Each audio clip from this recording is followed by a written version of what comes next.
Pengajaran yang keenam, tanda-tanda kiamat.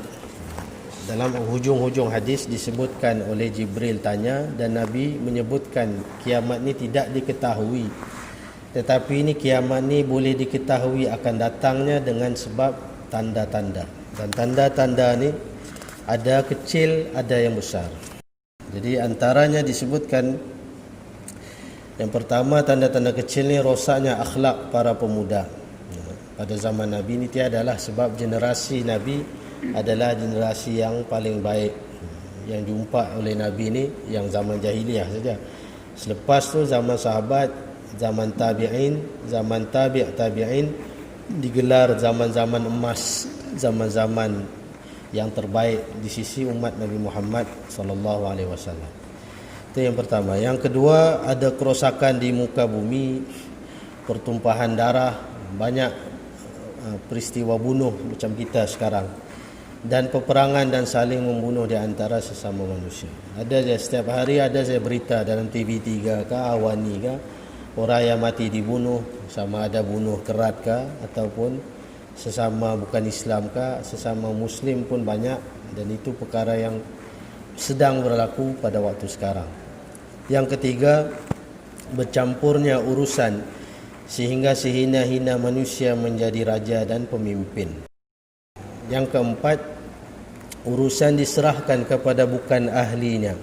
Ini yang tadi tu, iaitu apabila seorang yang melantik, contohnya para ulama ke, yang dilantik orang yang tertinggi, tetapi tidak boleh buat kerana dia bukan ahlinya. Ahlinya maksudnya dalam bahasa Arab kepakaran. Dalam bahasa Arab ahlun tu pakar. Dan dalam Quran disebutkan apa? Fas'alu ahla dzikri in kuntum la ta'lamun. Kena tanya orang yang mahir dalam bab-bab yang kita mau tanyalah. In kuntum la ta'lamun. Sekiranya kamu tak tahu, tanya. Kemudian bertambahnya harta dan kekayaan di kalangan manusia, dan meningkatnya pemborosan dan pembaziran. Dan dalam hadis disebutkan, Nabi kata orang yang asalnya miskin tiba-tiba menjadi kaya secara tiba-tiba. Antaral hufatal uratal alata ri'a asya, orang yang dulunya berkaki ayam, tiada pakaian, yatatawaluna fil bunyan, sekarang ni dia tengah rancang berapa tingkat dia mau buat. Maksudnya KL Tower ke, Merdeka Tower ke, semuanya macam-macam bangunan-bangunan yang baru. Sedangkan dulu kita kenal dia ni miskin, tiba-tiba berubah. Bukannya salah dia, tetapi itu maksudnya sudah ada dekat tanda-tanda kiamat sudah muncul yang kecil. Yang kecil tu maksudnya banyak orang semakin kaya secara mudah yang sebelumnya dahulu miskin. Kemudian ada antara tanda lagi, manusia bermegah-megah dengan harta simpanannya, harta perhiasannya, binaan bangunannya, dan saling berbangga dengan kekayaan masing-masing. Iaitu kekayaan berleluasa. Pada zaman kita pun sama. Sampai gaji pun tiada had lampau. Mau cakap pun dah tahu gajinya lampau besar. Kemudian maksiat yang berleluasa. Ini sekarang lah. Semua tanda-tanda ni sudah ada sekarang. Jadi semakin tanda-tanda ni ada, akan datang lagi satu tanda-tanda yang besar. Jadi tanda-tanda yang besar ni apabila sudah dekat dengan kiamat yang benar-benar yang akan berlangsung. Jadi tanda kiamat yang kecil ni, sekiranya tiada tanda kiamat yang besar, maksudnya kita nak boleh lagi klaim, kita kata minggu depan kiamat lah, tiba-tiba macam ni.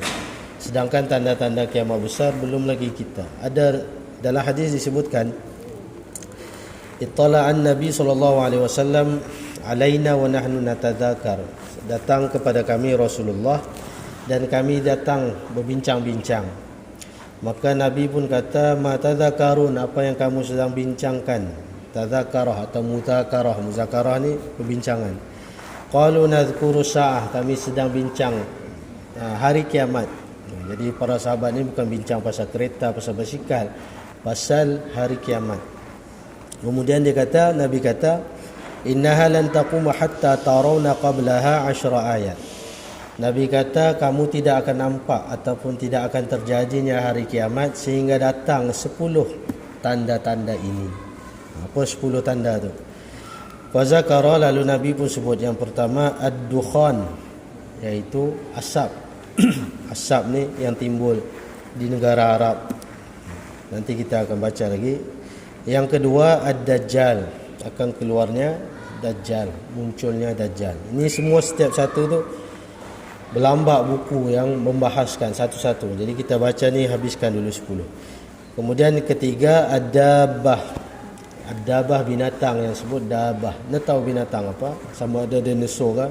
Tahun lepas orang matrikulasi tanya, Ustaz, dabah tu apa? Dinosaur apa? Entah. Wallahu ta'ala alam. Belum berlaku. Yang keempat, tulu'us syams min maghribiha. Terbit matahari dari tenggelamnya, maksudnya dari barat. Kemudian wa nuzul Isa ibni Maryam sallallahu alaihi wasallam. Turunnya Nabi Isa alaihi salam.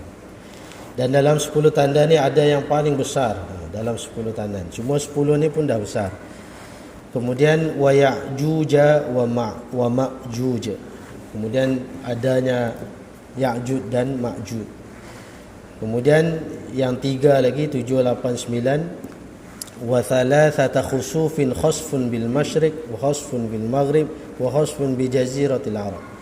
Khasfun ni gempa bumi, 3 gempa bumi yang terbesar. Sekali di timur, sekali di barat, sekali di semenanjung Arab. Kemudian yang wa akhiru dzalika, dan akhir sekali narun takhruju minal Yaman, api yang akan keluar di negara Yaman, tatrudun nasa ila mahsyarihim, yang akan menghalau manusia ke arah padang mahsyar mereka. Rawahu Muslim, diriwayatkan oleh Imam Muslim.